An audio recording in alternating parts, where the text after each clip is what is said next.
Good evening. Welcome to the first lecture in our series on spirituality and the brain. The theme of tonight's talk is God and the brain.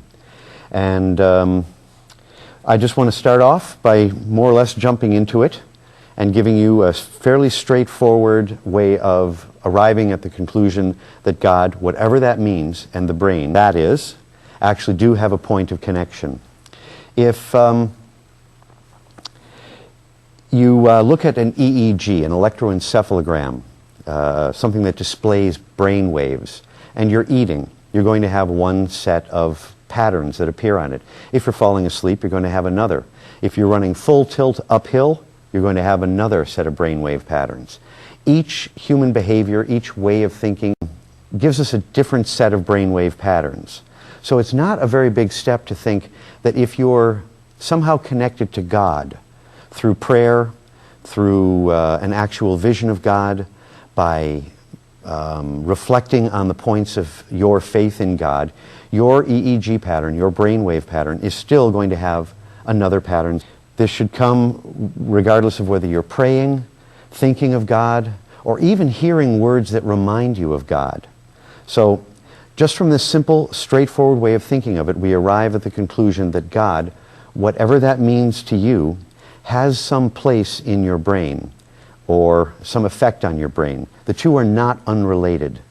And that's an important starting point. If we don't take a moment to consider that, we can kind of get lost in some theological concerns that might come up here. The understanding of the role of God in the brain, or the brain in understanding God, began quite a while ago. But one of the decisive observations about this came from the famous Canadian neurosurgeon Wilder Penfield, who did his best work between the 1940s and the 1960s. And he actually elicited a number of what were called in those days psychical visions, out-of-body experiences, strange and even spiritual moments that came up, not only for his epileptic patients, but also for the patients that he had on the operating table. He would stimulate the surface of their brain, and all sorts of interesting things happened. He's well known for this work. But he also recorded a case where one of his epileptic patients actually had visions of God coming down from the sky, framed as if in a picture. And this was published in the scientific literature, which is what makes it such an important observation. And that one actually ties down the notion that epilepsy, a brain disorder, can have spiritual, even theistic impacts on people. The experience of God can occur during an epileptic seizure. Fyodor Dostoevsky, who wrote about it in his book The Possessed, had seizures that included not so much clear visions of God, but the experience of bliss and ecstasy that was so intense that he couldn't attribute it to anything else. And the next major step forward in this, and I'm skipping by a lot of research by some very excellent people, was accomplished by Dr. Michael A. Persinger, who is director of the Laurentian University Behavioral Neurosciences program and has been my mentor for about 13 years. And he was actually able to induce visions of God in the laboratory. And he used a piece of equipment for this called the Koren helmet, which has also gotten the nickname the God helmet, and we'll be seeing it further along in this talk.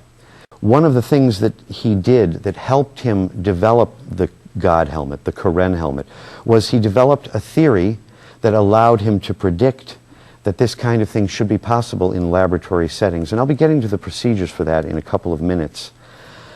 His most important contribution to understanding God and the brain, or the science of spirituality, came when he had an insight as to the origins of spirituality in human evolution. Now, when our species first appeared as Homo sapiens, our brains went through a couple of major changes. Actually, we went through lots and lots and lots of changes. But two of the most important were that two areas of the brain became larger. The frontal lobes, which are concerned with the future, anticipation, extrapolation, expectation, planning, especially planning social things, thinking about how you'll relate to other people. and the other is the temporal lobes. Now, the temporal lobes are primarily concerned with memory, but they also have a number of other functions, which I'll be getting to shortly. But for the moment, what I want to get across is that the temporal lobes of the brain are the source for most spiritual experiences, what are called in the scientific literature religious and mystic experiences. And Dr. Persinger knew this because of Dr. Wilder Penfield's work, as well as the many reports that come from people with temporal lobe epilepsy that contained spiritual themes, comments, visions, and so forth. Not a lot of that got into publication in the early days because the scientific community was not as open to it as they are now. And what Dr. Persinger realized was that the only way we could understand the facts of our death is to think about it.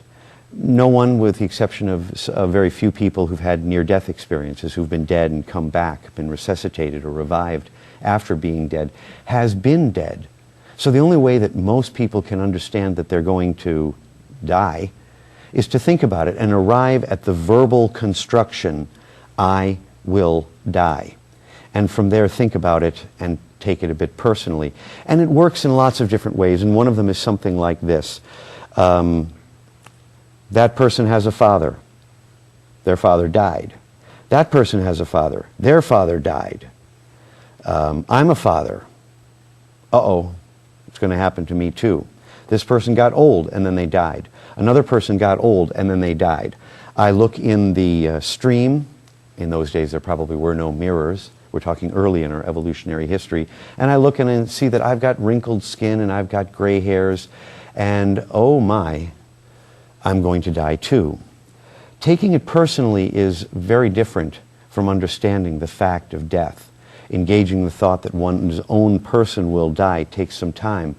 And every parent has the moment when their 3 or 4-year-old asks them, Daddy, does everyone have to die? That's the moment when they're beginning to take it personally.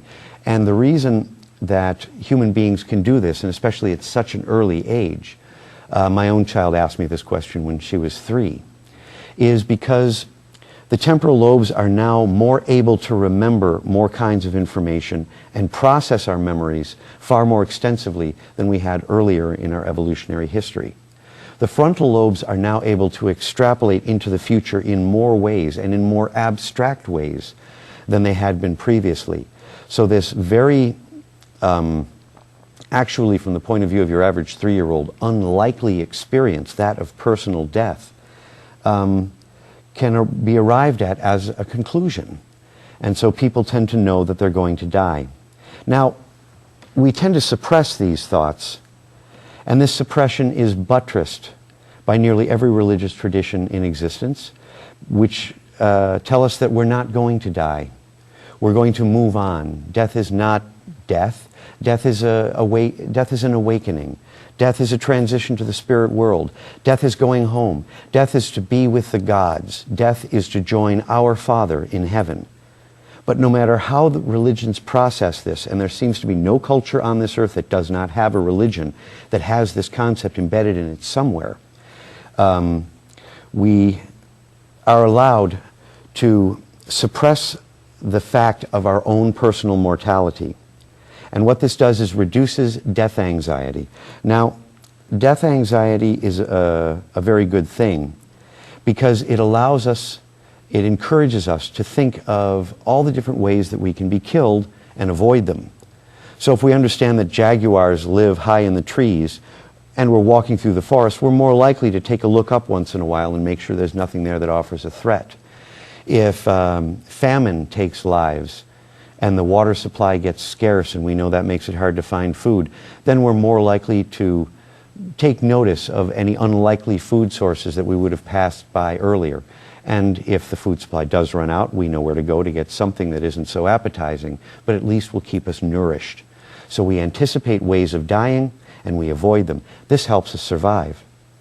But the stress involved in continually being aware of your own personal death can be quite unnerving. If you think that you can think of your own personal death without any stress or psychological discomfort, Try the next step below it and see how that feels. Pretend your doctors told you you've just got terminal cancer. See how that feels. If you have no personal stress about the moment of death, it's probably because you've really taken on board that you're not going to die, as offered by your religion. So, spirituality extends our lives by helping us live with less stress, live without the stress that goes with death anxiety, at the same time as we can maintain a regular awareness of the fact and the reality of death and take steps to avoid it. And that is a very complicated arrangement for a mind of any kind to live with. But human evolution has allowed us the luxury of staying alive and allowed us the luxury of not being worried about dying. And that makes life very much easier to live and makes it last a bit longer than it would otherwise. So Dr. Michael Persinger concluded that we're predisposed to be in a healthy kind of denial about the fact of our own deaths. And the experience of God, the first-hand vision of God, what the Hindus call darshan, what some Christians call the unio mystica, is a real enough experience that we can begin by accepting that it happens to some people, that all the people that have said they have met God face to face aren't lying. They're actually giving what scientists can take on board as anecdotal reports. And an important question is, why are our brains able to produce this experience? One answer is that there actually is a God, a creator of the universe who has a personal relationship with each one of us, and that we're able to connect to through God's will. The other possible explanation, the one that I'm going to be working with tonight, is that our brains are able to produce this experience for us. And that brings an immediate question. Why? It's a very unlikely thing to imagine that our brains are predisposed through their wiring and that we are able, through our evolutionary history, to have a face-to-face meeting with what feels to us like the creator of the universe, the source of love and bliss and acceptance and all the glorious attributes that go with God. And the answer is, we're wired for it. It happens naturally during the death process, and the evidence for this is in near-death experiences. And it's important for me to say now that I accept near-death experiences not as any kind of brain blips or a malfunction of the brain that happens when we're dying. I think that near-death experiences actually reveal to us the death process as experienced by human beings. What people tell us when they tell us about their near-death experiences or when we read about them in the many books on the subject actually reflects something from the wide range of possibilities that people have for their own individual deaths. And the experience of God is probably more common in that context than in any other context. Hundreds, thousands of monks and nuns have prayed to meet God face to face, and their prayers, for whatever reason, have gone unanswered. Hundreds of people, thousands of people, have died and come back to life and reported meeting God, and they never prayed for it at all. So I think that the process that much more reliably produces the direct experience of God is a better place to look for evidence about the experience than the world's religious traditions. And what we have on the screen now is a picture of the Karen helmet, also known as the God helmet. And this is the apparatus that's used to produce experiences of God. And next to it we have a picture of Stan Koren, who actually developed the first one, working with Dr. Michael Persinger. And to start off explaining how the brain produces the experience of God, I need to tell you that according to Dr. Persinger's hypotheses and theories, we actually have two senses of self, one for each side of the brain. The self on the left side of the brain, where the language centers are, is the linguistic sense of self. That's the self that thinks in words and the self that is impacted upon by words.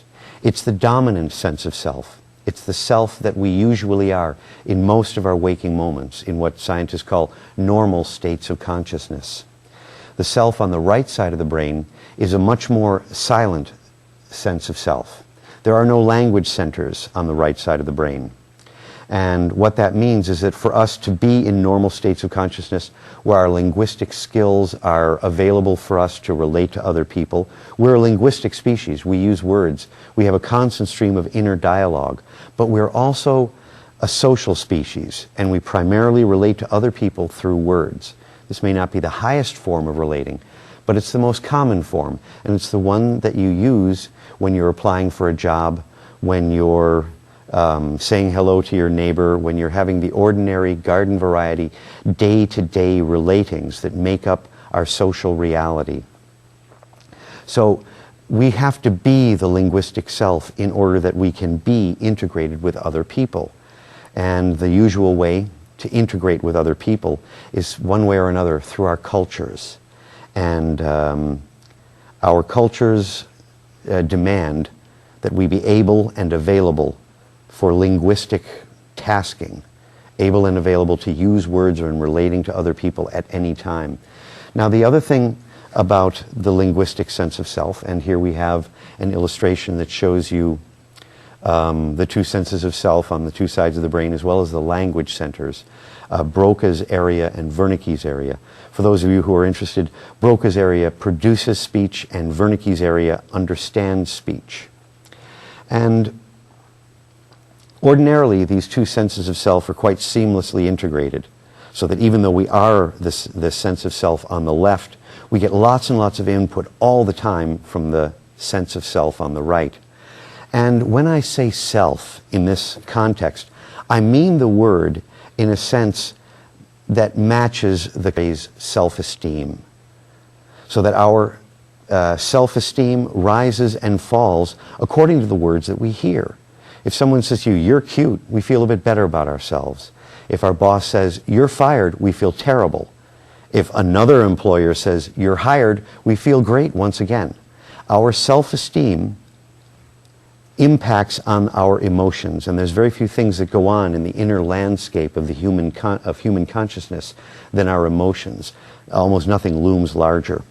And our emotions change radically according to the words that we hear.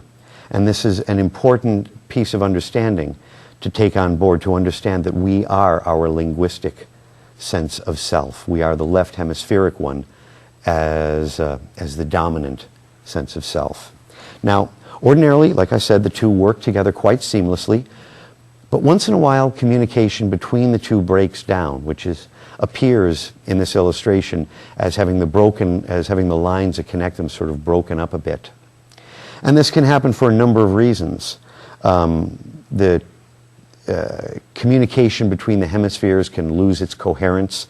They can fall out of phase with one another. One hemisphere, because of some circumstance, can stop working as well as the other. And we can find that for a moment we don't feel quite intact. We absorb ourselves in a book, and then someone calls to us and we have to pull our attention out, and there's a brief moment where we sort of collect ourselves and bring ourselves back to that social being that we have to be in order not to be alone with the book, but rather connecting and relating to someone else. The relating is not completely automatic, and in moments when we have to grope for it, though we can find, if you're looking carefully enough, that your sense of self is kind of broken up a little bit.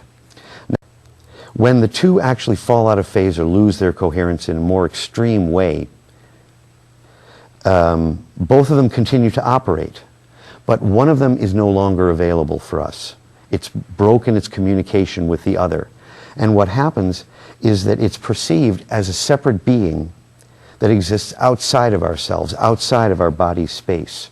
And this creates the basis for a whole class of experiences called visitor experiences. And visitor experiences are any kind of experience where we're actually being visited or communicating with or even just seeing a non-physical being. And in its very mildest form, it's called the sensed presence. And it refers to the reasonably ordinary experience. Not everyone gets it, but most people have had it a few times, of feeling that there's someone standing behind you, but when you turn to look, there's no one there. And when you feel that presence in that moment, what you're actually feeling is your subordinate sense of self emerging into the awareness of your dominant sense of self, so that in that moment you are actually, in a kind of existential sense, two beings at once. The most intense of these is God, and now we're back to the God helmet, the Karen helmet. And the way it works is it applies signals, magnetic signals, that are derived from electrical signals that either come from the brain or have an impact on the brain. It relies on the same kinds of mechanisms that produce any other visitor experience. Disconnecting or getting the two sides of the brain to work, getting them to perform and act independently of one another. And it works by applying magnetic copies of electrical signals that either come from the brain through EEG or that the brain is known to respond to. And I'll be saying more about those signals in a moment. One of the signals is derived from the amygdala, a structure deep in the brain, deep in the temporal lobes of the brain. It's a very, very active structure. It never shuts down completely, and it actually uses more blood than any other part of the brain.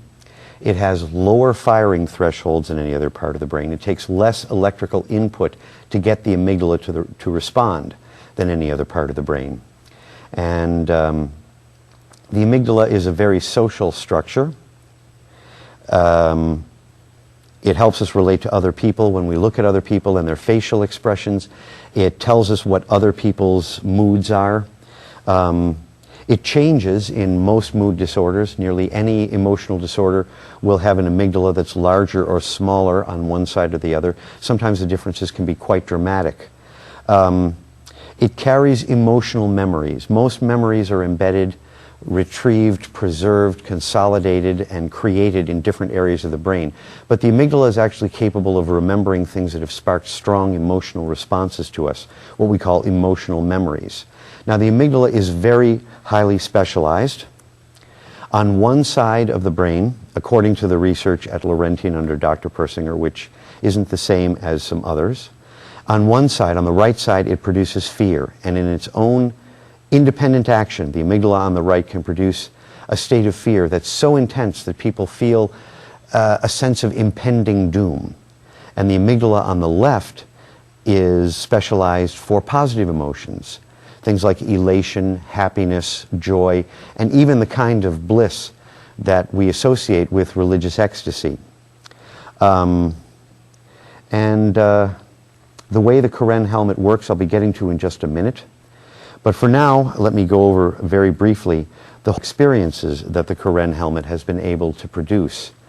Visions of God, out-of-body experiences, seeing into a black inner space that's been nicknamed the void, which can also occur in near-death experiences. And here we have actually three pictures. One of them is Stan Karen wearing the latest version of his apparatus. One of them is the yellow Karen helmet, the one that was used in so many experiments. And then the one on the right is a commercially available device, which you can learn about at www.spiritualbrain.com, known as Shakti, which is a Hindu word that just means energy and is also the name of a goddess. Other people have had visions of angels, visions of demons, moments of bliss, terror, seen lights, including little floaty lights, and had very powerful tingly electrical sensations running through their body. So the God helmet does not produce visions of God. It produces lots and lots and lots of altered states, and visions of God constitute only one of them. And in order to use this or any other technology to produce an experience that's as dramatic as that, you actually need reasonably precise experimental conditions. Above all, this means complete silence. We see Dr. M.A. Persinger entering the acoustic chamber, the absolutely silent chamber, as well as a computer at the bottom of that picture running a program called Complex, which is authored by Stan Karen, and which drives a computer to actually produce the signal. The commercial device, Shakti, works with an ordinary computer sound card. The coils for the Karen helmet, the magnetic coils, are located over the temporal lobes. This isn't the arrangement, but seen from above, this picture shows approximately where those magnetic coils go, above the temporal lobes, which is located directly above the ears to about 2 inches above the ears. And as I mentioned earlier, the temporal lobes are the source for most spiritual, religious, and mystic experiences. At least that's what the brain stimulation evidence is telling us. And that kind of evidence continues to mount up rather impressively. There are, in fact, several session designs that created spiritual experiences in Dr. Persinger's lab using this kind of technology. And here we're only going to look at the most successful one. In the first phase, a signal is applied over the right side of the brain. And the signal that's used is actually called a chirp signal.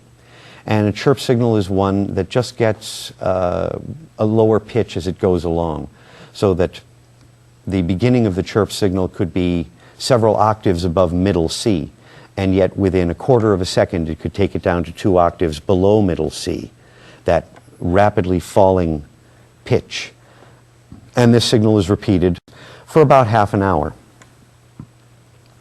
And the second phase of this procedure, now let me stay with the first phase for a moment.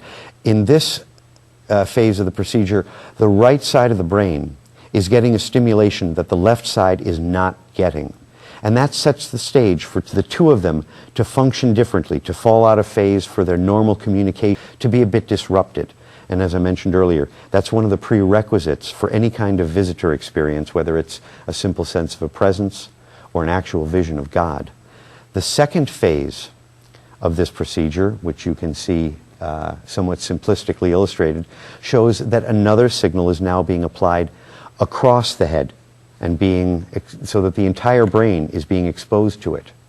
This signal is derived from the amygdala, an EEG signal taken from deep in the brain that showed that the amygdala was working, was taken, turned into a magnetic signal so that the magnetic field rises and falls in the same pattern that the electrical activity, the raw millivoltage, because we're talking about very small amounts of electricity here, the same rises and falls in millivoltage made for its pattern, so that the electrical signal is now being applied as a magnetic signal, not an electromagnetic signal. Electromagnets are used to produce the signal, but electromagnetic frequencies are something very different.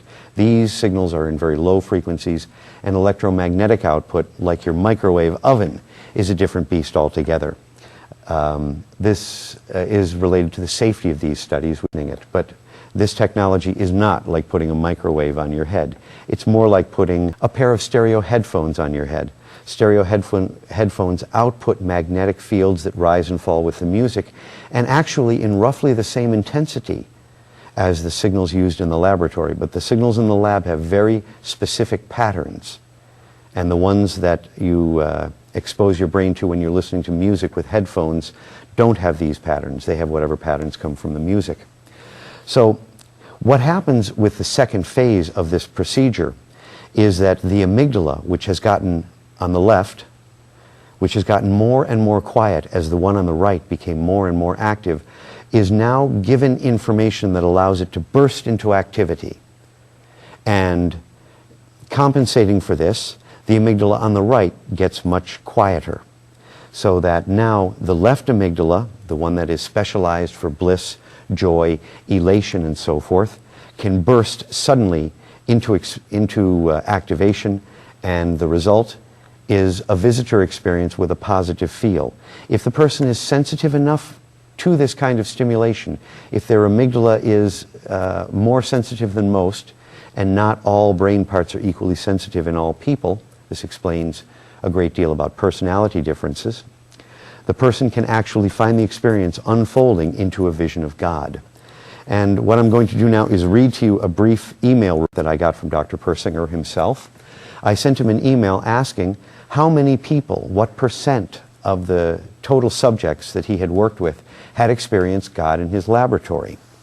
And the reason I like to put this in is because the technology that's used is called the Karen helmet. The God helmet is a name that journalists gave it with their love of sensationalism. always wanting to give the most flamboyant name to anything they run into in a laboratory. And on being asked what % of people experience God in the lab, Dr. Persinger replied, "So thus far, about 20 or so people have reported feeling the presence of Christ or even seeing him in the chamber, the acoustic chamber where the experiments took place. Most of these people used Christ and God interchangeably. Most of these individuals were older, 30 years or more, and religious, predominantly Roman Catholic. One male, age about 35 years old, allegedly atheist, but having early childhood Roman Catholic training, saw a clear apparition, the shoulders and the head of Christ staring him in the face. He was quite shaken by the experience. I did not complete a follow-up regarding his change in behavior. Of course, these are all reports. What we did find with one world-class psychic who experiences Christ as a component of his reported experience, that by applying another pattern derived from a different brain part, the hippocampus, which I'll be talking about shortly, over the right hemisphere, in contrast to the left used in these experiments, without his awareness, the field-on response, meaning when the signal was present, was about 10 to 20 seconds. And after that 10 to 20 seconds, their ability to do their psychic readings went up, and so did the accuracy of their readings. Now, just again to look at the neural effects, the effects in the brain of these, the process of seeing God, it starts with activity in the right amygdala, as you can see in this illustration. By itself, right amygdala activation can lead to a feeling of impending doom, terror, or even despair. And it happens in the laboratory with the first phase of these experiments that a lot of people do go into fear. Not as intense as you would get if the right amygdala were entirely active and everything else nearby were shut down. But they can still go into some real states of extreme anxiety and apprehensiveness. So that's the first phase of the session. The second one, we find the activity has been shunted over amygdala, the round purple structure here, and that gets you the experience of bliss, sometimes light, and sometimes God. And that's worth spending a moment discussing. The experience of light. Everywhere you go in the world, God is made of light. In Western tradition, God is radiant, He is resplendent, He has a halo, He has an aura, He glows, He is glorious. And the word glorious just means surrounded by light. The sudden activation produces the experience of God in about 1%. When Dr. Persinger told me that 20 or so people had experienced God, I knew from my previous conversations with him that the number of people who'd experienced the procedure overall was about 2,000. Now, in contrast, 80% of the subjects felt a presence of some kind. Not God, nothing so intense as that, but just simply running the range from a friendly spirit to a simple sense of a presence. And when they, tried to turn around to look, they found no one there. It would have been an exercise in futility because, as it happens, they wore blindfolds anyway.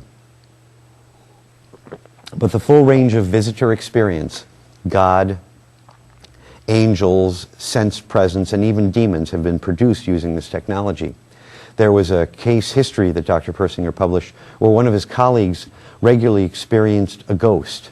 Dr. Persinger brought him into the acoustic chamber, put the helmet on him, cranked up Complex, the software authored by Stan Koren, and was able to get the guy into a state of consciousness where he re-experienced his ghost in the laboratory. And this wasn't a comfortable experience, but it did reassure the man that he wasn't being chased by demons, he wasn't cursed by God, he wasn't in the middle of, what's the phrase, a blip in the protosymplastic infundibulum. He was actually experience a projection from his own mind.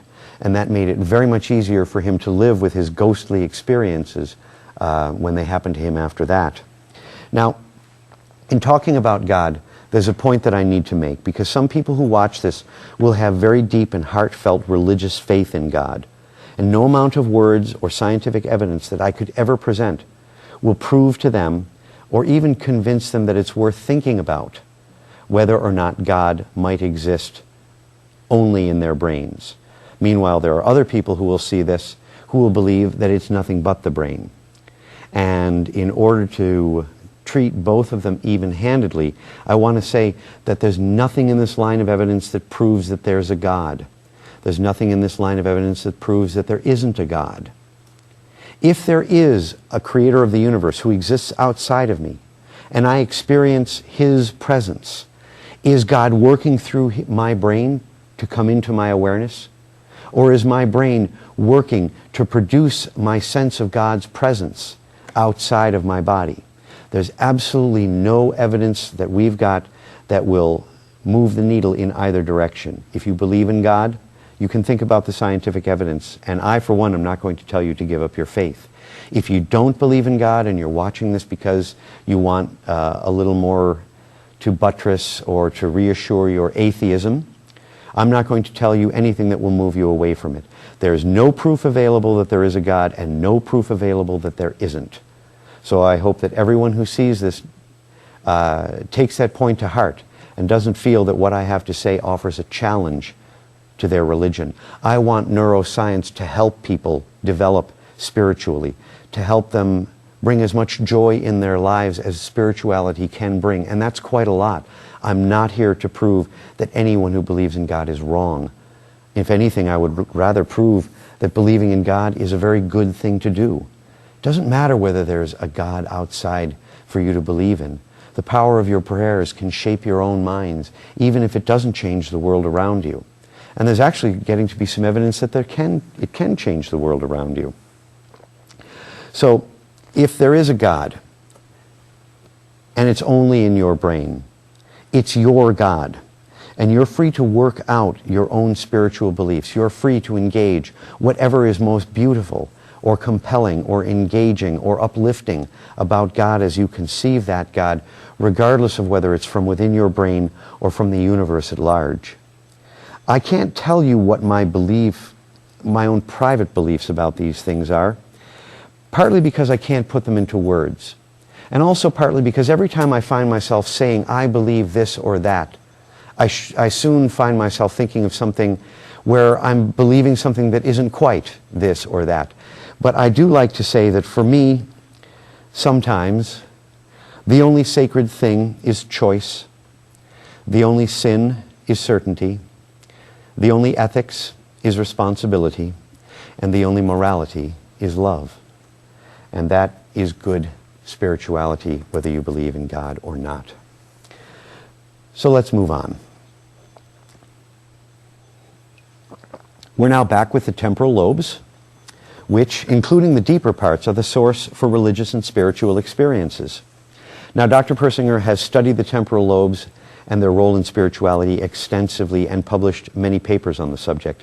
For those who want more information or somewhere to go to look for more, you can always go to www.pubmed.com and punch in the name Persinger, Persinger, as a search string, and you'll find many papers on the subject.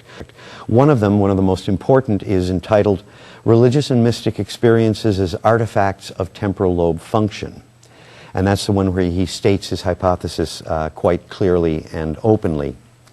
And one of the things that paper says is that the actual religious or mystic experience is evoked by a transient, lasting no more than a few seconds, very focal, confined to a small area, electrical display within the temporal lobes. And what later research found was that the area in the temporal lobes that this is most likely to come from is our friend the amygdala. Now, the next question a thinking person might ask me, and I'm sure that you are a thinking person, is why is the brain wired to produce the experience of God? It's easy to explain how our evolution brought us to binocular vision, how we came to walk upright. It's easy to explain our complex cultures and our reliance on one another. For our survival. It's easy to explain how we turned the higher primate language of gestures and grimaces into actual spoken language. But if the capacity to experience God firsthand, face to face, is a human behavior, then how on earth did this rather unlikely thing get wired into our brains? Where did it appear in our evolutionary history? And the answer is that, I believe, it plays a role in the experience of death. And I believe that the death process is revealed, made explicit through near-death experiences. Again, near-death experiences are not brain accidents that happen at the moment of death. They actually reflect what it's like to die, not for any one person, but taking them all together. It gives the whole range of experiences that are possible for all humans, and they do fall into certain patterns, suggesting that some common underlying mechanism is at work for everyone. And near-death experiences go into several phases. The first of my slide here shows the most common of them, a simple out-of-body experience. The person is out of their body and looking down at their body, and this allows them, I think, to know that they're dead. The first part of the near-death experience, the death process, begins before we actually die, before we actually start going into biological or clinical death. And that's the emotion that comes just before death. There are two main emotions that are possible when you think you're going to die. When you're standing in the street and the bus is careening down at you at top speed and you know there's no chance to get out of the way. You've fallen off the top of a mountain but you haven't hit the ground yet. And in that intervening period, you know you're going to die. And there are two main emotions that can come up in this moment, and both of them arise out of activation in the right hemisphere. The one most common, especially early in our evolutionary history, was fear. The moment of death is upon us. It is moving towards us with extreme speed, and we start looking for ways to get out of it. So we go into terror. We go into that sense of impending doom, and we start thinking of any way we can to get out of the way of the threat. So one emotion is fear, and here an illustration shows the person falling. There's nothing they can do about it. The umbrella has failed. They're in a state of fear. The other emotion that's possible is a calm state of surrendered acceptance. And this is much more common when people know well in advance that they're going to die. They've been lying on a hospital bed in the intensive care unit, knowing that they're in the final stages of something for quite a while. They've had time to reflect on their lives, to engage the inevitability of their deaths. They begin to make peace with it. And then there comes a moment which Elizabeth Kubler-Ross calls acceptance. And from then on, it's okay to die. And there have been many people who have called in Dr. Kubler-Ross and said, something happened last night. I came to a new understanding. I don't want to die, but I am dying, and it's okay somehow. And their family goes to visit them, and they find that instead of raging against the dying of the light, they have relaxed into the inevitability and have begun to find a bit of the divine, a bit of the sacred in the promise.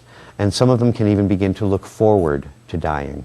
I once had a job in a nursing home, and there were many, many people there, I would say all of them, who were extremely close to their deaths. The move into the nursing home was the last life change they would ever experience. And there was one old man who jumped out of his bed every 5 minutes in a state of extreme terror, at a complete loss for words. The calm and acceptance comes out of the right hemisphere. The absolute terror comes out of the right hemisphere as well, but from two different brain parts. The terror from the amygdala, the calm and the acceptance from the hippocampus. And he would find himself at a loss for words and he would come out with words that came to his mind automatically. I don't know from where, but the words were, "Mommy, Mommy, put me to bed, Mommy." I was the maintenance man at the time, and I would take him gently by the arm and lead him back to his bed. He would get back in his bed and he would say, "Thank you, Mom." This wave of what I imagine was an extreme, almost death anxiety would come over him. There was another patient there who sat in a room all day in a wheelchair with folded hands, with one of the most serene countenances I have ever seen. And I have a little bit of spiritual sensitivity myself, and I found that my mood would shift whenever I went into her room. It was my job to mop the floor of every room every day.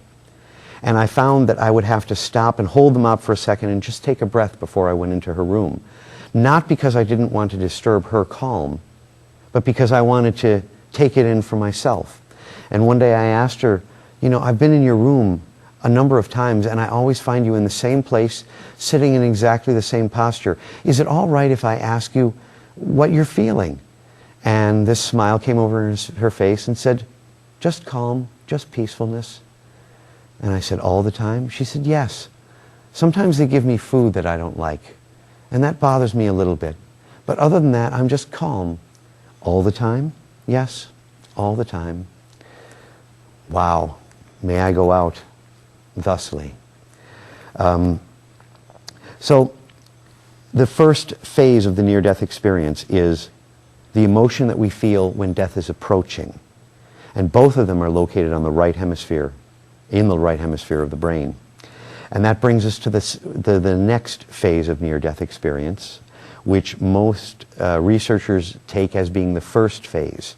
And that is, not in every case, and it's largely absent in a few cultures, but it's the out-of-body experience. And in this slide you will see on the right an illustration of kind of a classical near-death experience, out-of-body experience. Not an OBE, but an AOBE. And the A stands for autoscopic, meaning to see yourself. Auto is self, and scopic is to see. So very often out-of-body experiences in near-death experiences involve leaving the body, or feeling or seeing that you have left your body, and looking down to see your own corpse. And I think that this has a function, and the function is to tell you that you are dead. If you leave your body, you might confuse it with a state that might come up in a very, very unusual dream.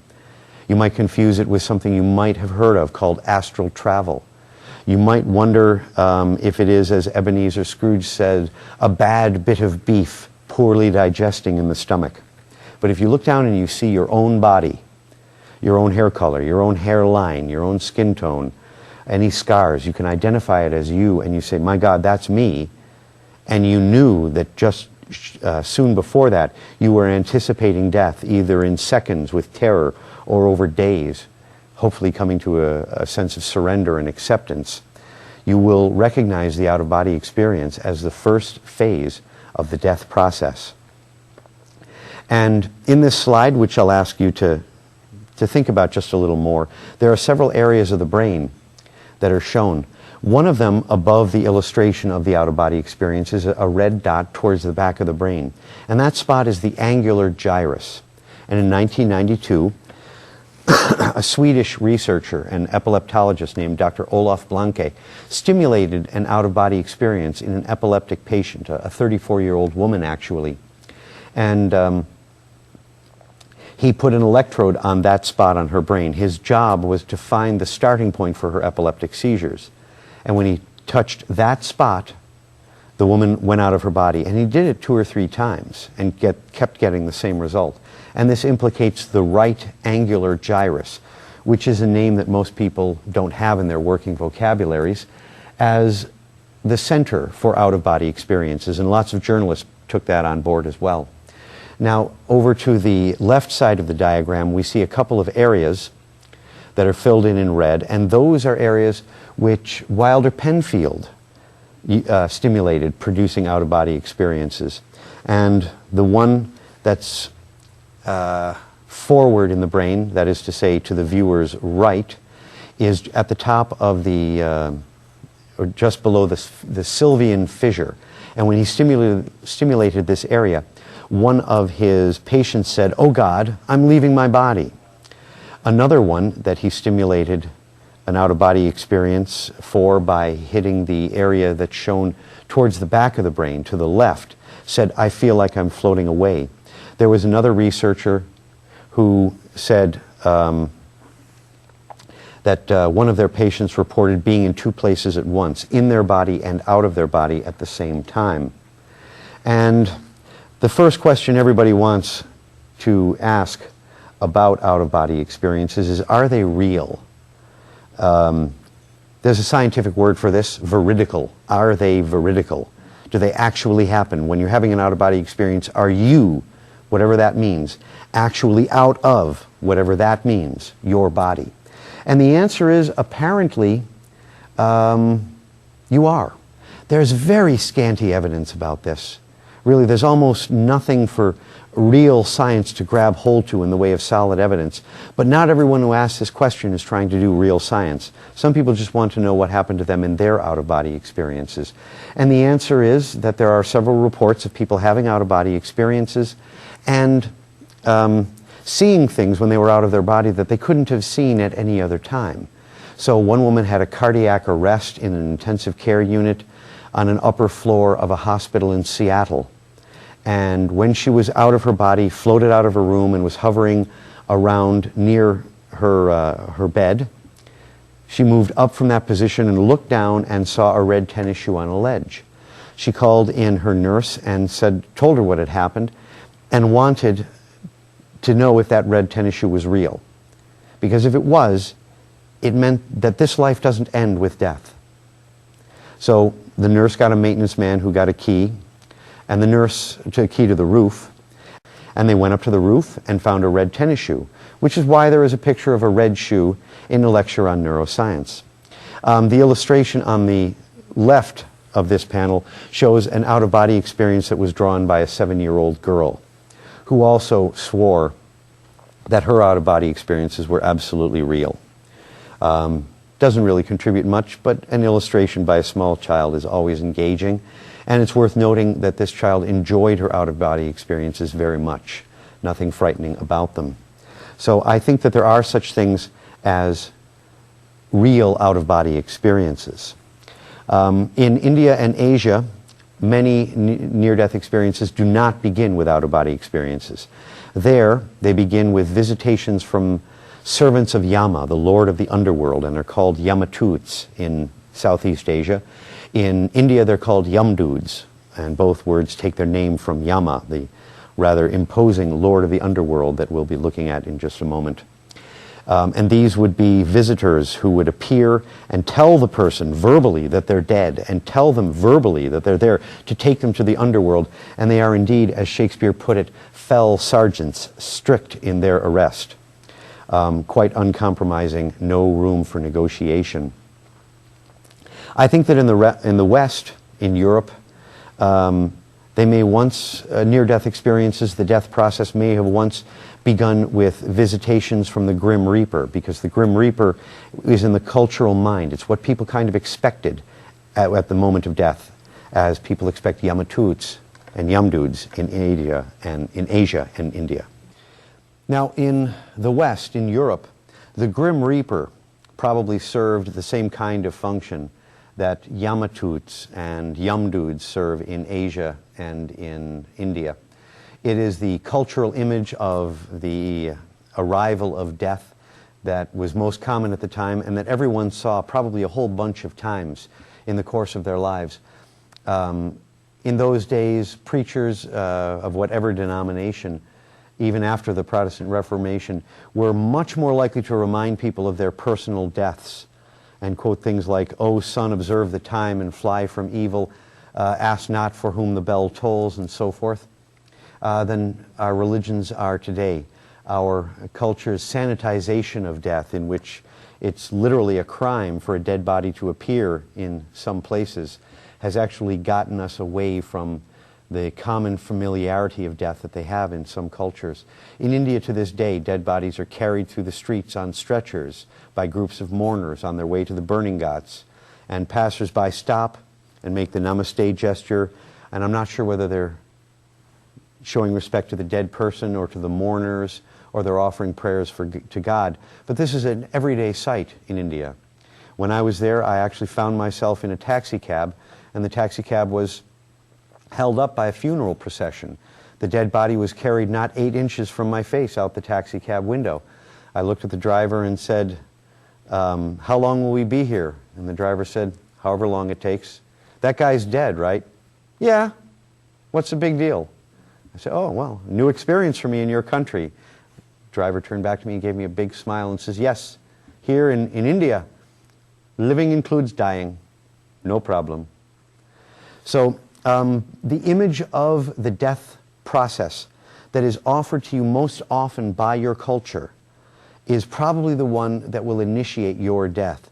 And if what you have is the most pointed death image is that of a dead body, then in order for you to see that when you die, you have to leave your body and look down at your own corpse, and so see it that way. So that the Yamatoots, the Grim Reapers, and the autoscopic out-of-body experience all serve the same function, or rather are all based on the same function, initiating an image that you will recognize as meaning death to you. The next phase of the death process, the next phase of near-death experiences, we see in this slide. And on the right, we see a fairly common-looking tunnel experience, a dark tunnel with a kind of honeycomb pattern on the sides of the walls. This is actually the one that I've read of in books and scientific journal articles on near-death experiences most often, this kind of description. The one on the lower right is actually a pencil drawing of a tunnel experience made by a near-death experiencer named Ishtan Nataranjan, who had an experience. He is from India, and I'm not sure where he was when he had it, but he had a tunnel, although commonly tunnels do not occur in near-death experiences reported from India. Now, this isn't the only thing that can come in this phase. For others, the next phase can be an experience that has gotten the name of the void. And the void is a black space, but it's more than just a black space. It is a vibrant, alive, electrical place. You touch nothing, but there is a texture. You hear nothing, but there is a sound. You're understanding nothing from it. It isn't talking to you. And yet, to be in that space, to be faced with this void, creates a tremendous feeling of being in a larger realm and of understanding of something profound. It doesn't happen in all cases, but my point here is that the void is more than just an experience of emptiness or blackness or blankness. This illustration shows it with a tiny point of light in the center. And that point of light is common in near-death experiences. I actually experienced it myself when I had temporal lobe epilepsy as a child. I no longer have it now. Pediatric temporal lobe epilepsy usually disappears with the onset of puberty. My seizures also included out-of-body experiences, strange nighttime visions where shadows rearranged themselves into the shapes of animals, in one case a full-grown cow. And that point of light moves seamlessly into the next phase of near-death experiences, into the next phase of the death process, which appears differently in Asian and Indian cultures as from how it appears in Western cultures. So we're going to go there first. And this is a vision from the underworld, this illustration. It shows people climbing trees covered with spikes. And what's being shown here is Thai hell, hell as understood by the people of Thailand. Being forced to climb a tree covered with spikes while being tormented by demons is actually the special hell for people who've committed sexual offenses during their life. And to the right, you'll see a comic panel where a man is climbing a spiky tree, again for sexual offenses. Behind him is Yama, the lord of the underworld, and the tree is telling him to keep climbing because trees are believed to have spirits. And I'm not so much showing you that for the joke as it is to underscore how common these images are in Southeast Asia. They appear in posters, comic books. I once saw a safety picture for motorcycles. Had two pictures. One, the motorcycle was weaving wildly in and out of traffic with a Yamatoot as a passenger, and in the other, the motorcycle was staying in lane, and it had an angel as its passenger. The moral being that if you weave in and out, you're going to meet the Yamatoot, and if you stay safe, the angel will protect you. Now, this is what you get in what's commonly taken as a third phase of near-death experiences. In the West, it's much simpler. You enter the light. And within the light, You will often meet dead friends and relatives. You will see people you've known who have died. And this underscores that you are dead. In order to meet them, you have to be dead because they're dead. But you're in the light, and the light is bliss, and the light is joy, and the light is acceptance, and it's happiness so great and so subtle that no words can ever convey it. In Thailand and Southeast Asia, you're meeting people who are dead and therefore in the realm of the dead, the underworld. In the West, you're meeting people who are dead and they are in the realm of the dead, heaven. And in heaven, after you've met dead friends and relatives, you meet the being of light. Now, this illustration is probably my favorite picture of God. And there's no anthropomorphic image. There's no God-like, there's no deified person sitting in the marble throne at the center at all. There is nothing but a blast of light, that radiant, resplendent, glorious attribute of God by which God and only God can be defined. It takes it so far out of the human realm that this picture actually shows us that the experience of being with God goes beyond anything that words can express, both for the glory, the light, the majesty, the power, as well as his role sitting in the center of heaven, that realm where to be there alone is bliss. The Thai images, by the way, come from a 12th century text, and this illustration shows the cover of a contemporary edition. It's the Book of Phra Malai. And Phra Malai was a 12th century Thai monk.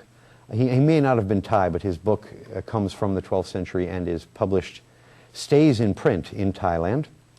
And he had visions of heaven and hell, just like Dante. And just like Dante, his heaven was heavenly and his hell was extremely hellish, being filled with different specific tortures for people who had committed different kinds of sin. The hell of having your tongue torn out is for liars. The hell of having to drink molten lava is for drinkers. The hell of being chopped to pieces is for butchers and people who killed animals or other people for that matter. And his vision of the center of the underworld, the actual core experience of being in the underworld, is shown in this illustration, where you will see people standing before Yama, the lord of the underworld. And he is the rather imposing looking fellow of the illustration on the left. And you'll see him with the Book of Karma next to him, sitting on a throne supported by skulls. And in the illustration on the right, you'll see a set of scales there. And the scales have two captions. One says sin, bun, and the other says, one says sin, bap, and the other says merit, bun. And according to where the scales tip, whether you have more bun than bap, more merit than sin, you are assigned to your next reincarnation. Or perhaps if you are very virtuous, you might get a tour of heaven. Now, this is a kind of unusual manifestation of what near-death experience researchers have called the life review. And in the life review, you can re-experience your whole life in just a few seconds. You can see your entire life flash before your eyes. And I know of two cases where people have stood in rooms with one large wall covered in television screens, with each screen replaying a moment of their lives.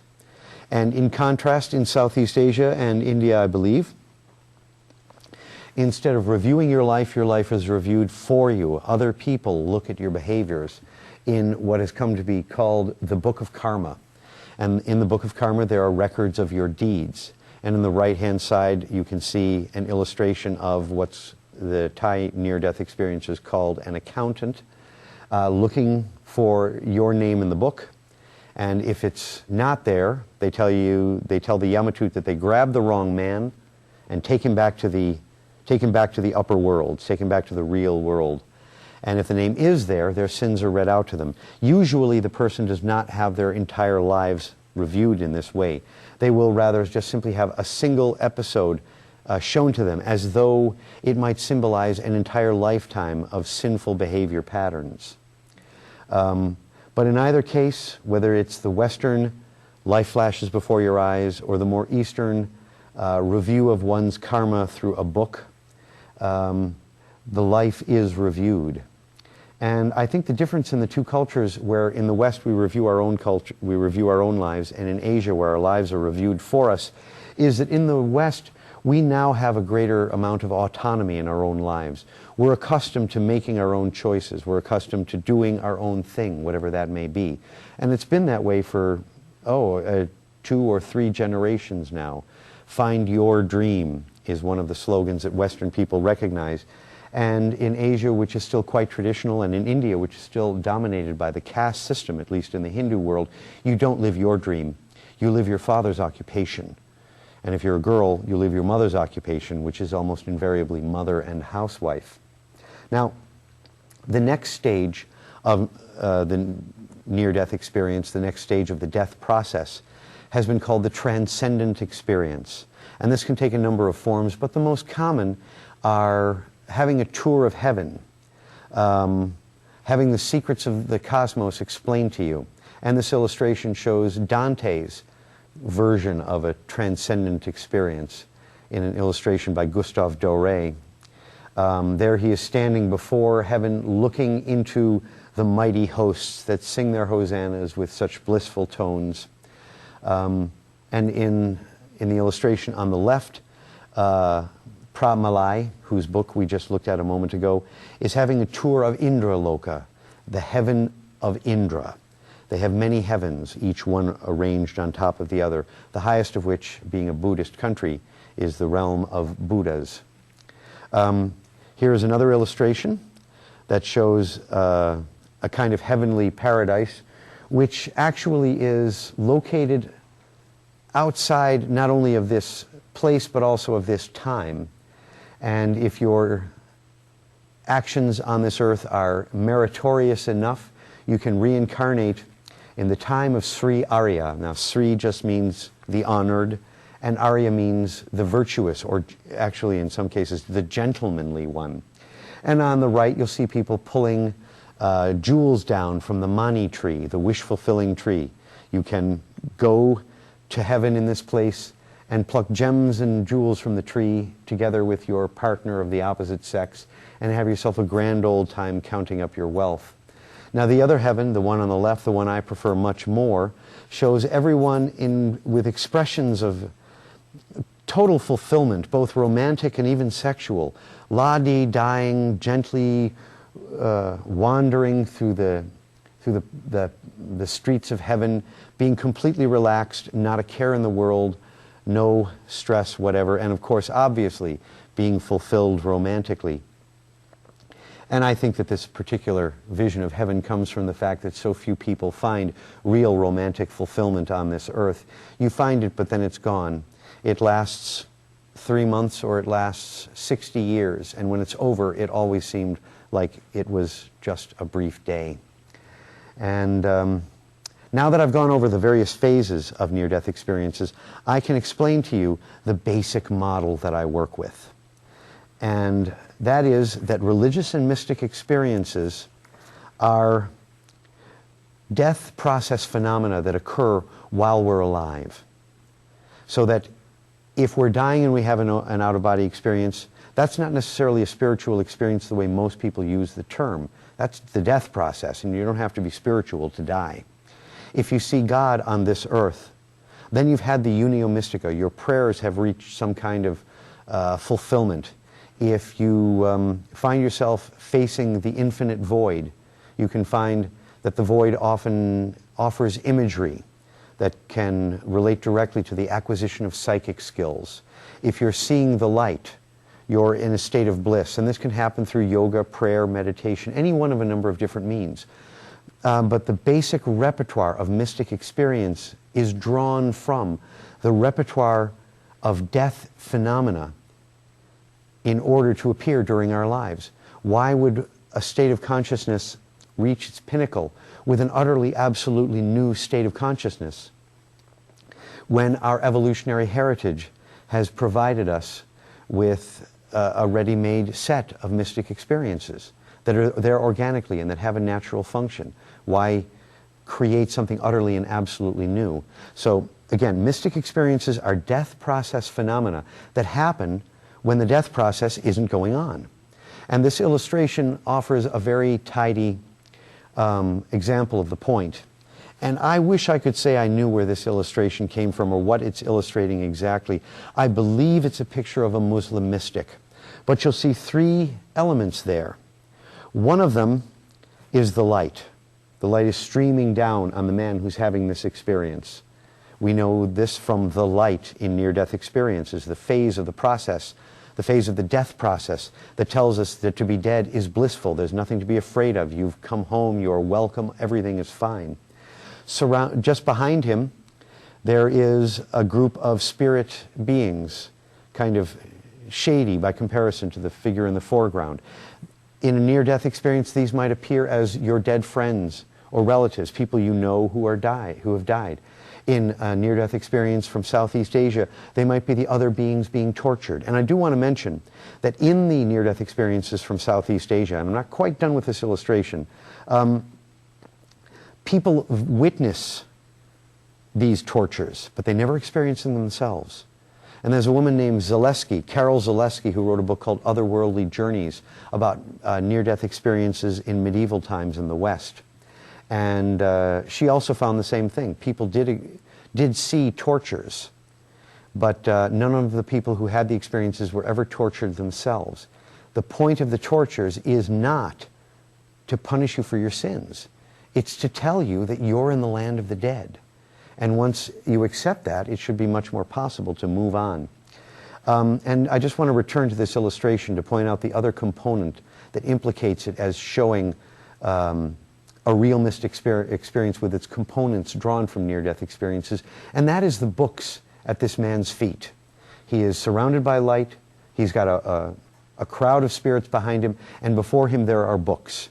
And books do appear in near-death experiences frequently. During the transcendent experience, which might otherwise be a tour of heaven or hell, someone can find themselves having all the mysteries of the universe revealed to them in a place called the Akashic Records, where there are books that have information that reveal any mystery, however subtle or however hard to access. So the three components that mark this illustration as showing a real mystic experience are also three components that can be found in somewhat different form in near-death experiences. I wish I knew what this story was about, because it is the single most telling image showing how the components of the death process manifest during life, creating mystic experiences. And before I move on to the next part, I do want to take a moment to say what you can do with this kind of information. So perhaps you have accepted everything I've said at face value, which is more than I myself do sometimes. And you accept that somehow when the moment comes for your death that you're going to review your life. What do you do about that? I think that the spiritual practice that is tuned to this understanding the best is the one that Jesus seems to have offered, and many people who came after him definitely did, and that is repent. The end is at hand. You never know when you're going to die. Sitting there watching this television program, a meteor could come from outer space, put a hole in your roof, punch your heart out where you're sitting right now, this instant, and it's all over. Some strange malfunction in your body could happen right now, and then it's all over. So at any moment, you be prepared to face the fact that you're not going to be here forever. And Jesus' teaching to repent, I think, meant a bit more than simply be sorry for your sins. I think he meant it, and I'm maybe alone in this. This is my opinion about something religious, not necessarily evidence from science. I think he meant something much more active than that. I think he meant look at your life, look at the things that you have done, and ask yourself how you feel about them. Spend time doing those reflections and allow your own emotional responses to your own memories of your own behaviors to shape the way you will act in the future. Was there a person who was suffering that you passed by, and when you think about it you don't feel so good? There will be another suffering person along very shortly. Respond to them well. Was there someone in need or someone who was vulnerable that you spoke harshly to? How do you feel about it now? Don't worry about it too much. There will be another vulnerable or hurting person to cross your path very soon, and be nicer to them than you were in the past. And use your own reflections, use your own review of your life before you die. And that qualifies it as a mystic experience in my vocabulary to shape the way you live between now and when your end does come. It may not be science for me to say, live well because the end is coming. But I'm a human being, and I want to speak to you from that perspective as well. The simple statement, repent, the end is at hand, whether at hand means 2 minutes or 2 decades from now, is a very profound statement, provided repentance is taken not with a judgment of your actions, but with an imperative to improve them as much as you can. And the more time you spend doing this, the more you will find that your life really does change. I've taken this practice on board myself when I was studying near-death experiences, and I found that although I had many moments when I winced and sort of shriveled a little bit, thinking of some of the things I've done in my past, I now know that I live better now than I ever have, and I wish the same to all of you. So, having said that, let's look at how the brain produces the experience of God, the theme of this talk for tonight. So, to understand how the brain produces the experience of God, we need to look at a few parts of the limbic system, the set of structures deep in the brain. And what we're going to be looking for is to explain visitor experiences of any kind, whether it's angels, like the guardian angel in this classic illustration, which I actually have in my home hung up, or whether we're talking about much more negative things like monsters in the closet or demons under the bed or whatever it happens to be, frightening ghosts that you only see half-formed in the corner of your eye when you wake up in the middle of the night, feeling that sense of foreboding, unpleasantness. Monsters in the closet, guardian angels, are made of the same stuff.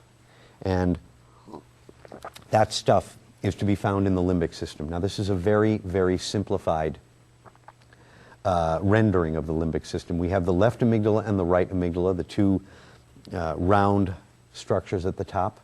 The left and the right hippocampus, the cylinders in the middle, and the left and the right caudate nucleus, which are the rather elongated triangles off to each side.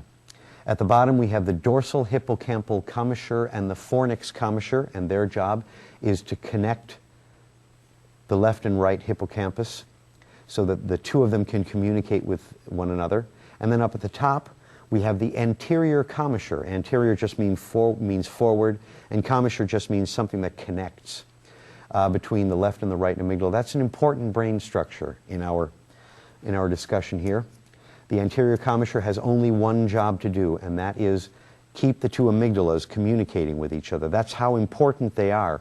Their communication between one another is not shunted through the corpus callosum, the middle structure connecting the two hemispheres that most people have heard of in school. It only connects the amygdala with its overwhelmingly emotional functions. So let's have a look at those functions just briefly. And here it is in our next slide. And the left amygdala is specialized for joy and bliss. The right amygdala is specialized for fear and depression. So fear on the right, joy on the left. On the left, we think in words. That's where the language centers are, Wernicke's area and Broca's area that we saw earlier. And on the right, it does silent thinking, thinking without words. That can be, if you're a musician, that can be pitch, tone, rhythm, harmony, melody, counterpoint, and so forth. If you're an artist, it can be form, color, shapes, and so forth. If you're a cook, it can be texture, taste. We use this silent thinking structure for all sorts of things. And taking a last look at this particular illustration, on the left side with the caudate nucleus, we have arousal, the state of the body's state of excitement with things like anger, sex, joy, little kids bouncing around when they get good news, very much of the left caudate nucleus. The right caudate nucleus is about relaxation. And I'm going to ask you to keep focused on this for just a moment. Think about it. Relaxation, silent thinking, and depression are all on the right. When you're depressed, you can get relaxed to the point where you're lethargic, where you can actually have trouble dragging yourself out of bed. And the words do not come freely. All of that is right hemispheric stuff. On the left, we have joy, arousal and thinking in words. We get good news, and something that really makes us very happy, extremely happy. And our bodies can actually become aroused. You get a good piece of news, you might have to stand up. It's hard to be relaxed when something's happened that's made you very, very happy. If the source of that joy or that bliss is coming from something spiritual, you may have the urge to shout it from the rooftops. You may find yourself with a compelling need to express your insight and understanding and your experience in words. People who have frequent spiritual experiences without the guidance of experienced spiritual teachers sometimes fill ream after ream of journals and notebooks. Again, joy, arousal, and thinking in words are all on the same side of the brain. There's a logic, a sense that this arrangement makes. And it's going to be important as we discuss how the brain makes the experience of God. So, moving on. It begins with fear. The amygdala on the right side gets somewhat active and we're feeling fear, anxiety, or alternately it could be sadness.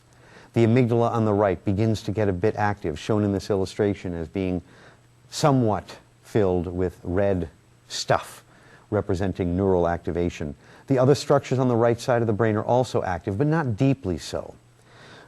The next one, we find that the level of fear has gone up. Now the amygdala on the right, the fear structure is very nearly full, and the hippocampus on the right, the nonverbal structure, is even more full, showing it to be more active.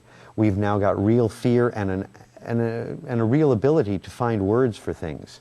The person is either scared to the point where they can't speak, or they're depressed to the point where the words won't come.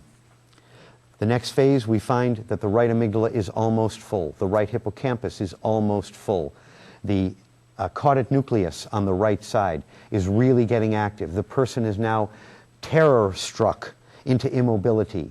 Words will not come. They are at a total loss for words. If it's fear they're feeling, they're in a state of terror. If it's depression they're feeling, they're in a state of anguish or absolute despair. The system is almost completely maxed out. It's worth noting that these experiences can come from anywhere. The fear that you're seeing in that illustration, that can come from within the brain through a sort of normal garden variety anxiety attack. It could appear because something from outside the person has actually filled them with real fear, as for example a tiger starting to eat them, or a bus that's at full speed and is only 3 feet from you without time to escape. Doesn't matter where the terror comes from. The mechanism is the same. And now we come to the next phase. The right amygdala is now full. The right hippocampus is now full. There is absolute inner silence. The despair is total. The fear, the terror has moved to the point of impending doom. The right caudate nucleus is now so active that the person has gone literally limp with fear. The limbic system on the right side is maxed out. And this is a good time to notice, for me to say, that the caudate nucleus behaves this way according to a theory of mine, and is not, there's nothing in mainstream neuroscience to conflict with it, but it's not a commonly held theory. Now we come to the last part. Now the amygdala, the one with the lowest threshold in the brain, dumps its activity over into the left side of the brain. And here we see it in the illustration with the purple. And now instead of terror, fear, despair, we get bliss, the experience of light, which, by the way, Dr. Persinger has elicited, stimulating the amygdala on the right side with that amygdala signal embedded in a magnetic field, and the experience of God. But the amygdala is the one with the lowest thresholds. So let's have another quick look at this illustration while I point something out to you. And that is that the amygdala, being the one with the lowest threshold, is the one that's easiest to activate. It responds more readily than other parts of the brain. So the hippocampus on the right doesn't need to dump its load, and the hippocampus knows all kinds of things without words. So now here's a moment where all sorts of nonverbal information is available to the person at the same moment as they are filled with bliss, with the presence of God, with light, with radiance, with joy. And now that left caudate nucleus is active and the person is jumping up and down. They have been there, they have seen, God has visited them, and they are now qualified to shout it from the rooftops, to write their own scriptures, and to share this with the world, which often happens when people have these kinds of experiences. They have a sense that they've been given something precious and subtle. And just as God knows everything, the experience of God that comes up this way, and as far as I know it's the only way, is filled with all kinds of subtle nonverbal information from the right hippocampus, so that they, in the moment when they meet God, have the sense of all kinds of subtle and enduring deep mysteries of the cosmos, of God, and of themselves revealed. God knows everything, but much of it is not in words. Now, how do you get from a person who sees God to someone who is then a lifetime mystic? And this is often the pattern. If a person has a first-hand experience of God, it can shape the rest of their lives. And from then on, they are a mystic with a capital M. They are a religious teacher with a capital R. They are spiritual leaders. They may not articulate their message well, but they have a message to share. And they're never, ever the same people again. So what's the difference in the brain that makes this difference in personality before and after seeing God? And here we'll look at the illustration. The top is before. Earlier I pointed out a structure and told you that it was important. The anterior commissure. And it's been said that the way the brain makes functions of any kind happen is by creating the function. Now, early in our evolutionary history, very early. And then it creates a way of inhibiting it. Then it creates an inhibition to the inhibition, also known as a disinhibition. Then it creates an inhibition to the disinhibition that inhibits the original inhibition that inhibits the function. The brain works by layers by having everything on all the time, unless it is specifically told to be off, so that everything's working all the time. They say we only use 10% of our brains. That other 90% is there for neurological headroom, which we need in order to stay healthy and sane. But it's also there because much of it is busy monitoring what's going on in our brains and monitoring the world around us in order to choose what to inhibit or what to disinhibit. If we used 100% of our brains, we'd be in a lot of pain, and we'd probably be in a state known as status epilepticus, the ongoing epileptic seizure, because that would be the only way to get 100% of your brain operating at once. We wouldn't stay there long, and then we'd die. So let's return to this illustration after that brief aside. And you will see that on the top, before, there is communication in both directions, from the right amygdala to the left and the left amygdala to the right, in equal amounts. Actually, the amount is never equal, and it changes from one brain to the next. Very happy people have more communication from the right to the left, so that the left gets more going in. And very unhappy people the other direction, so that the right one, the right amygdala, the fearful amygdala, the depressed, the despairing amygdala, has more communication running into it. But let's pretend we have a balanced midline brain. At the top, the communication is running both ways. At the bottom, after, that is to say, after an enormous jolt of neurological activity has moved from the right to the left, those synapses that inhibited activation, moving from right to left, from fear to joy, get stripped away.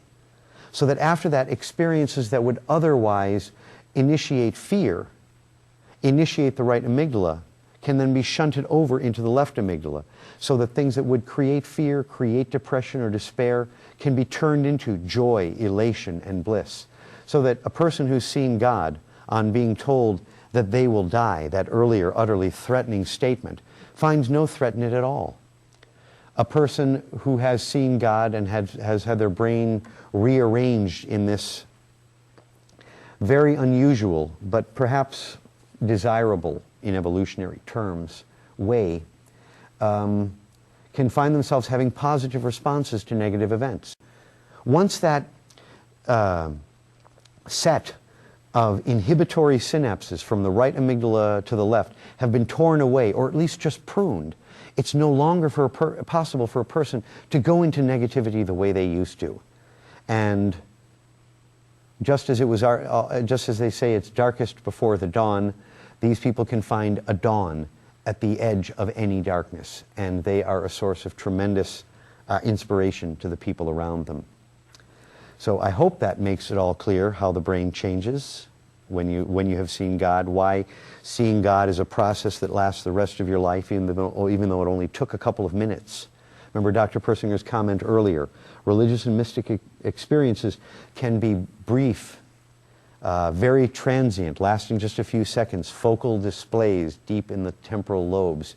Those few seconds change your life so that afterwards you are no longer you. Remember, these are the same structures that are involved in maintaining the sense of self. So when they change to allow a bit more God in, you change along with it. If God touches you, whether you believe God is in the brain or God is in the cosmos, if God touches you, you will never be the same person again. And hallelujah, Hosanna, may it happen to everyone out there in television land. In appropriate measure, of course. So, let's have a look at a few case histories. I've given you the pattern. Fear, despair, angst, terror, followed by bliss, joy, elation, love, light, and God. So if this is the case, then the classical stories of visions of God from the world's history should bear this out. To underscore the point that the trigger for this can be different for different people. Wildly different circumstances can initiate that fear and anxiety. I'm going to start off, as I have here in this slide, with a vision of God from Joseph Smith, the founder of the Mormon religion. And Joseph Smith had a terrible problem. Now, to us today, it doesn't seem like much of a problem, certainly not enough to go into despair about, but it drove him nuts. And that is that he couldn't decide what denomination he wanted to be. He knew he wanted to be a Christian, but he couldn't tell whether he wanted to be a Catholic, a Presbyterian, an Episcopalian, or to choose from any of the other religions that were available in the middle of the 19th century out on the western frontier. And this decision really tore him apart. It got to the point where he actually went into serious despair because he felt a real spiritual urge in himself. He wanted to be connected with God. It was not an idle point with him.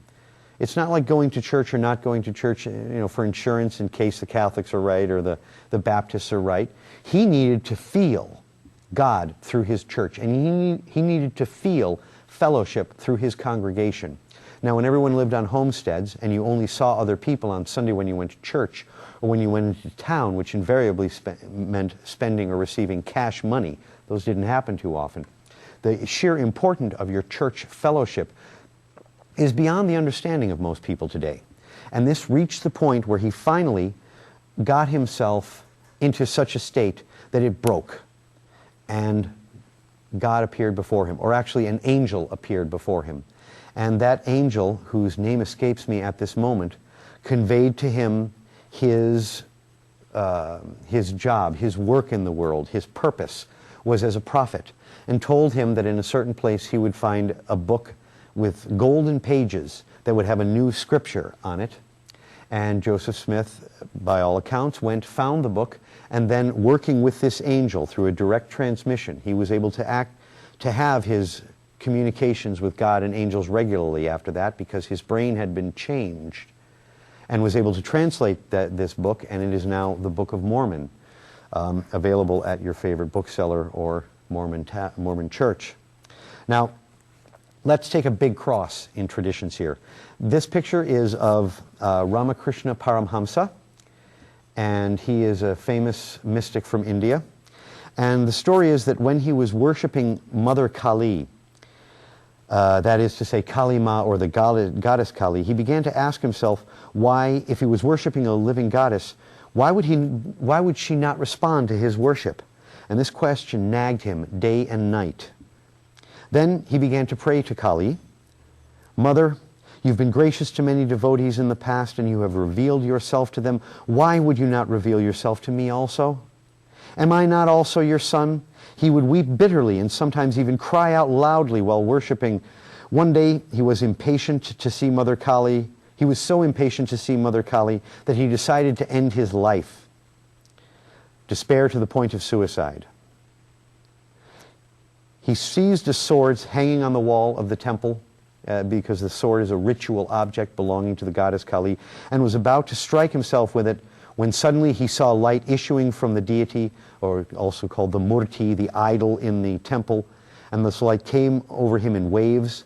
He was overwhelmed by those waves, and from then after he was in regular, if not constant, contact with the goddess Kali, the goddess of his choice. And he's also one of the most famous spiritual teachers that India has ever produced. Ramakrishna Paramhamsa.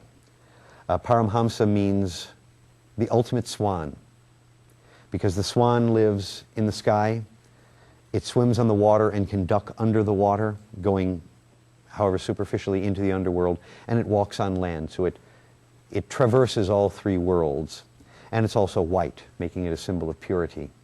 The goddess Kali herself can be drenched in blood, and at one time in India, her ritual worship included drenching her in blood, but for Ramakrishna, she was nothing but purity and whiteness and love. He called her Mother Kali because he found the sacred presence, the sacred mood of motherhood coming from her. The next one is a little bit different, and I include it here because it offers a rare kind of exception to the rule, and every rule does have some exceptions. And this is Sister Faustina Kowalska, the Blessed Faustina. She was in fact beatified, which is a little bit different from being made a saint by one of the popes. And in her case, she had a vision once that began with her dancing. Instead of it beginning with fear and anguish and despair, it began with her being happy. And the activity was shunted over into the right side of the brain. She still got a vision of God, but it was a vision of the tortured Jesus, the Jesus with his body covered in wounds, the crown of thorns on his head, in enormous, unspeakable pain. This image is still popular in some Latin American and that was what she was confronted with, a bloody, tortured man filled with pain after feeling happy. So for her, the pattern was reversed. But for her, it didn't stop there. In this state of anguish, because Jesus had said something to her that made her upset, it was as though, and I don't remember the exact words, but it was as though she was failing in her duty to her God. And this filled her with anguish and despair, activating the amygdala on the right through more organic, natural means. She went into a church in this state of anguish and prostrated herself before the altar. She prayed to God to reveal his plan for her, and then heard the voice of God telling her to go and enter a convent. Actually, the voice of God told her to go to Warsaw. She was Polish. And there you will enter a convent. And without question, without any lapse in her faith, she got on the next train that she could, went to Warsaw without any money in her pocket, and within a few hours had found a place for herself to stay, and within a few days was accepted into a convent.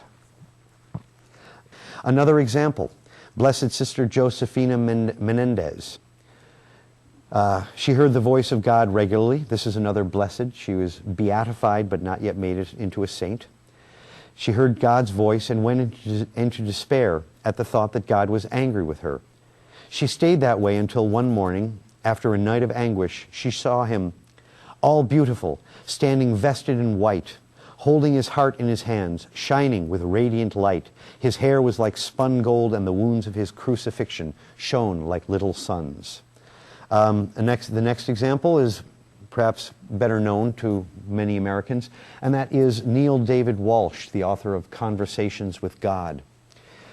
His tribulations began when he was hit by a car, and his neck was he had to wear a neck brace. He lost his job while he was recovering, and no one was going to hire a man wearing a neck brace, especially if he fell off his chair at the office. It could paralyze him for life. Who wants to pick up the liability? He became unemployable. He was too sick to hold a job behind a desk, but oddly enough, he wasn't too sick to live in a tent in a park and collect bottles and cans for his livelihood, which he managed to do without going into paralysis or a coma or something like that. Well, finally the neck brace came off. He'd been working in radio, and he got himself a job working one Saturday afternoon a week at a local radio station in Oregon. And he began to pull himself up. First, he just held the job, spent the money on food, and enjoyed hot pizza from the pizza parlor instead of pizza from the garbage.